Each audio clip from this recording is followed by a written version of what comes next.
আমার এই প্রশ্নের উত্তর পেলে আমি আমার ছেলেমেয়ে নিয়ে ইসলাম গ্রহণ করব। আপনি তো প্রস্তুত হয়ে এসেছেন। জি, ইনশাআল্লাহ।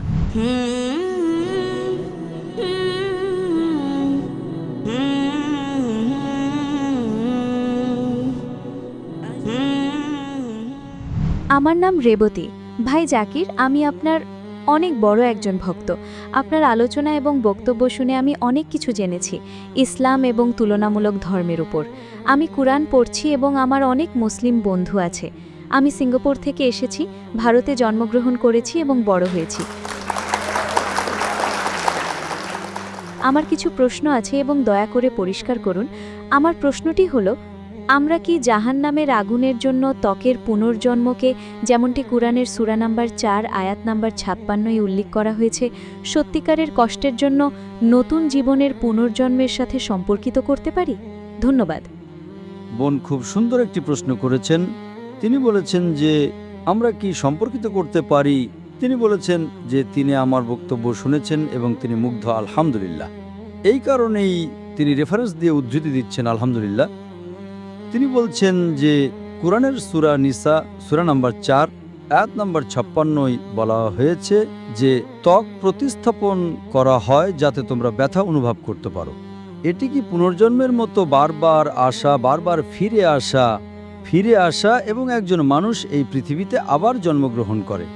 বোন, দুটি আলাদা বিষয়। কোরআনের সূরা নিসা সূরা নাম্বার 4 আয়াত নাম্বার 56 যা বলা হয়েছে যে যারা আমার নিদর্শনকে প্রত্যাখ্যান করবে আমি তাদেরকে জাহান্নামের আগুনে নিক্ষেপ করব, এবং যখনই তাদের চামড়া পুড়ে যাবে আমি তাদেরকে নতুন চামড়া দেব যাতে তারা ব্যথা অনুভব করতে পারে। আগে বিজ্ঞান মনে করত কেবল মস্তিষ্কই ব্যথা অনুভব করার জন্য দায়ী। আজকে আমরা জানতে পেরেছি যে ত্বকে ব্যথা রিসেপ্টর রয়েছে যা ব্যথা অনুভব করার জন্য দায়ী, যা আমরা আগে জানতাম না। কোরআন বলে যে ঈশ্বর নতুন চামড়া দেবেন যাতে তারা ব্যথা অনুভব করতে পারে। বৈজ্ঞানিকভাবে এটি প্রমাণিত। এখন উদাহরণস্বরূপ, সর্বশক্তিমান ঈশ্বর ন্যায়পরায়ণ। কোরআন সূরা নিসা সূরা নম্বর 4 আয়াত নম্বর 40 বলে আল্লাহ সুবহানাহু ওয়া তাআলা সামান্যতম পরিমাণও অবিচার করেন না। এর মানে হলো তিনি খুবই ন্যায়পরায়ণ। উদাহরণস্বরূপ, ইতিহাস আমাদের বলে যে হিটলার 60 লক্ষ ইহুদিকে পুড়িয়ে মেরেছিল।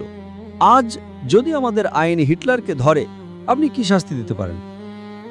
সর্বোচ্চ আপনি তাকে মেরে ফেলতে পারেন। এটি একজনের জন্য প্রযোজ্য হবে। বাকি 59,99,000 মানুষের কি হবে যাদের সে হত্যা করেছে?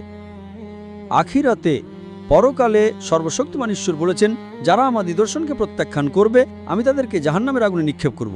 যখনই তাদের চামড়া পুড়ে যাবে আমি তাদেরকে নতুন চামড়া দেব। সর্বশক্তিমান ঈশ্বর যদি হিটলারকে 60 লক্ষ বার পোড়াতে চান তিনি তা করতে পারেন। 1,20,00,000 বার তিনি তা করতে পারেন। এটি পরকালে শাস্তির একটা উদাহরণ। এটি পুনর্জন্ম চক্রকে সমর্থন করে না। এই পুনর্জন্ম চক্র, বোন, যদি আপনি বেদে পড়েন, বেদ হল সমস্ত হিন্দু ধর্মগ্রন্থগুলোর মধ্যে সবচেয়ে বিশুদ্ধ বই। বেদ পুনর্জন্মের কথা বলে। ঋগ্বেদ খণ্ড নম্বর 10 পুনর্জন্ম, পুনর মানে হলো পরবর্তী, জন্ম মানে হলো জন্ম। এমনকি আমরাও পরবর্তী জন্মে বিশ্বাস করি। এমনকি কোরআনও পরকালের কথা বলে। একবার মারা গেলে শেষ বিচারের দিনে আমাদের পুনরুত্থিত করা হবে, একই কথা বেদও বলে। পুনর্জন্ম মানে পরকাল। কিন্তু হিন্দু ধর্মের সব পণ্ডিতরা একটা দর্শনের কথা বলেছিলেন যা সংস্কার হিসেবে পরিচিত। হিন্দু ধর্মের সংস্কার হলো জন্ম পুনর্জন্ম, জন্ম পুনর্জন্ম, জন্ম পুনর্জন্ম। এটি বেদে কথা উল্লেখ নেই। বেদ কেবল পরকালের কথা বলে, এমনকি কোরআনও যার কথা বলে। কিন্তু হিন্দু ধর্মের পণ্ডিতরা এটা প্রমাণ করতে পারেননি কিভাবে মানুষের জন্ম হয়। কিছু মানুষ প্রতিবন্ধী হিসেবে জন্ম নেয়, কিছু মানুষ গরিব পরিবারে জন্ম নেয়, কিছু মানুষ জন্মগত হৃদরোগ নিয়ে জন্ম নেয়। ঈশ্বর তো অবিচার করতে পারেন না। তাই ঈশ্বরের ন্যায় বিচারকে প্রমাণ করার জন্য তারা সংস্কার নামক একটা নতুন দর্শনের কথা বলেছে। জন্ম মৃত্যু, জন্ম মৃত্যু, জন্ম মৃত্যুর চক্র। হয়তো তাদের পূর্ববর্তী জীবনে তারা কিছু ভুল কাজ করেছিল, তাই তারা প্রতিবন্ধী হয়ে জন্মেছে। এটি হিন্দু পণ্ডিতদের দর্শন, ধর্মগ্রন্থের নয়। আপনাদের বেদে পুনর্জন্ম বিষয়ে, পরকাল বিষয়ে খুব স্পষ্টভাবে বলা আছে। এমনকি কোরআনও যার কথা বলে। আপনি এই পৃথিবীতে এসেছেন, আল্লাহ তাআলা কোরআনে সূরা মুলক সূরা নাম্বার 67 আয়াত নাম্বার 2 বলেছেন, আল্লাযী খালাকাল মাউতা ওয়াল হায়াতা। আল্লাহ মৃত্যু এবং জীবন সৃষ্টি করেছেন যাতে তিনি তোমাদের মধ্যে পরীক্ষা করতে পারেন যে তোমাদের মধ্যে কে কর্মে উত্তম। সুতরাং এই পৃথিবীতে আপনার জীবনে কেবল একবারই জীবন রয়েছে। একবার আপনি মারা গেলে সর্বশক্তিমান ঈশ্বর শেষ বিচারের দিনে আপনাকে পুনরুত্থিত করবেন। বেদও তাই বলে। কিন্তু হিন্দু ধর্মের পণ্ডিতরা এটা প্রমাণ করতে পারেননি কেন কিছু শিশু বধির হয়ে জন্মায়, কেউ বোবা, কেউ হৃদরোগী, কেউ গরিব পরিবারে। কারণ তারা প্রমাণ করতে পারেননি। তারা এই দর্শন নিয়ে এসেছেন যা বেদে উল্লেখ নেই। একইভাবে যদি আপনি ভগবদ্গীতা পড়েন, ভগবদ্গীতা বলে যে কিভাবে একটি আত্মা শরীর পরিবর্তন করে, কিভাবে একটি শুঁয়োপোকা যখন কোনো পাতায় যায় সে নতুন একটি পাতায় লাফ দেয়। একইভাবে আত্মা একটি নতুন শরীরে পরিবর্তিত হয়। একবার হওয়া নিয়ে আমাদের কোনো সমস্যা নেই, কিন্তু একাধিকবার হওয়াটা পুরোপুরি ভুল। এখন আমি এর ব্যাখ্যা দেব ইসলাম এই বিষয়ে কি বলে। এখন আপনি আমাকে প্রশ্ন করবেন, ঠিক আছে, যদি হিন্দু পণ্ডিতরা ভুল হয় তাহলে কোরআনের ব্যাখ্যা কি?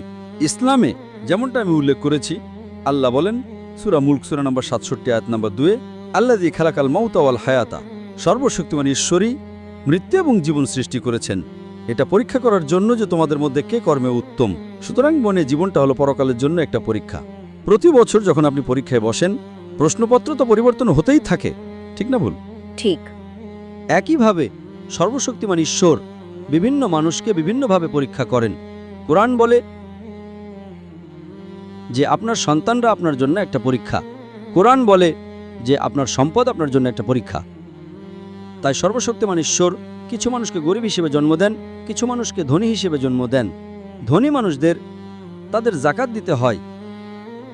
ইসলামে প্রত্যেক ধনী ব্যক্তির যার 85 গ্রামের বেশি সোনার সঞ্চয় আছে তার উচিত প্রতি চন্দ্র বছরে সেই সঞ্চয়ের 2.5% দান করা, যাকে জাকাত বলা হয়। গরিব মানুষ, তার কোনো জাকাত নেই, সে জাকাতে 100-র মধ্যে 100 নাম্বার পেয়ে যায়। ধনী ব্যক্তি, সে যদি জাকাত না দেয় তবে সে 0 নাম্বার পাবে। সে যদি অর্ধেক জাকাত দেয় তবে সে 50% নাম্বার পাবে। আমরা বলি, আরে গরিব মানুষটা ভালো, সেই গরিব মানুষটা আখিরাতে পাশ করে যাচ্ছে। সুতরাং পরকালে হতেই পারে। দারিদ্র্য হলো একটা পরীক্ষা, সম্পদ হলো একটা পরীক্ষা। আপনি সর্বশক্তিমান ঈশ্বরের আদেশ মানছেন কিনা। কুরআন বলে যে এমনকি আপনার সন্তানরাও একটা পরীক্ষা। হতে পারে খুব ধার্মিক একটা দম্পতি আছেন, সেই দম্পতির এমন একটা বাচ্চা জন্মালো যার জন্মগত হৃদরোগ আছে, সেই বাচ্চা কোনো পাপ করেনি। কুরআন বলে প্রত্যেকটি শিশুই মাসুম হিসেবে জন্মায়, প্রত্যেকটি শিশুই নিষ্পাপ হয়ে জন্মায়। এটা বাবা মায়ের জন্য একটা পরীক্ষা যে বাবা মায়ের কি এখনও সর্বশক্তিমান ঈশ্বরের ওপর বিশ্বাস আছে কি না। যদি বাবা মায়ের বিশ্বাস কম থাকে তবে সে অভিযোগ করতে শুরু করবে যে এ কেমন ঈশ্বর, আমি এত প্রার্থনা করেছি তবুও সে আমাকে এমন একটা সন্তান দিচ্ছে যে প্রতিবন্ধী। একজন ভালো মুসলিম, সে বলবে আলহামদুলিল্লাহ, সব প্রশংসা আল্লাহর। সে এটা মেনে নেবে, সে অভিযোগ করবে না। হয়তো ঈশ্বর সেই বাবা মাকে আরও উঁচু সম্মান দিতে চান। আপনি যদি কলা বিভাগে গ্র্যাজুয়েট পাশ করেন, সেটা সহজ পরীক্ষা, আপনি গ্র্যাজুয়েটের ডিগ্রি পান। তবে MBBS পাশ করা কঠিন। তাই হয়তো সর্বশক্তিমান ঈশ্বর সেই বাবা মাকে জান্নাতে একটা উঁচু সম্মান দিতে চান। এমনকি তারা 5 ওয়াক্ত নামাজ পড়লেও এখন ঈশ্বর তাদের একটা প্রতিবন্ধী সন্তান দিয়ে পরীক্ষা করতে চান, এটা দেখতে যে বাবা মায়ের কি এখনও ঈশ্বরের উপর বিশ্বাস আছে কি না। যদি তারা পরীক্ষায় পাশ করে তবে তারা জান্নাতে একটা উঁচু সম্মান পায়। সুতরাং স্বাস্থ্য, সম্পদ, দারিদ্র্য, রোগ হলো একটা পরীক্ষা। আপনার আগের জীবনের সাথে এর কোনো সম্পর্ক নেই। সেটা হলো পণ্ডিতদের তত্ত্ব, বেদের নয়। তাই বেদও একই কথা বলছে যা কোরআন বলছে।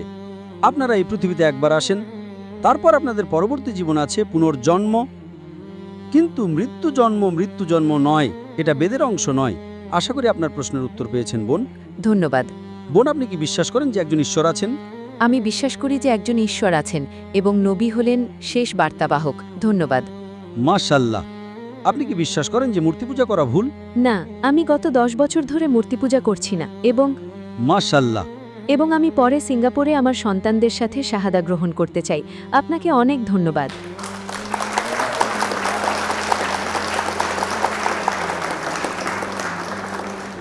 হুম।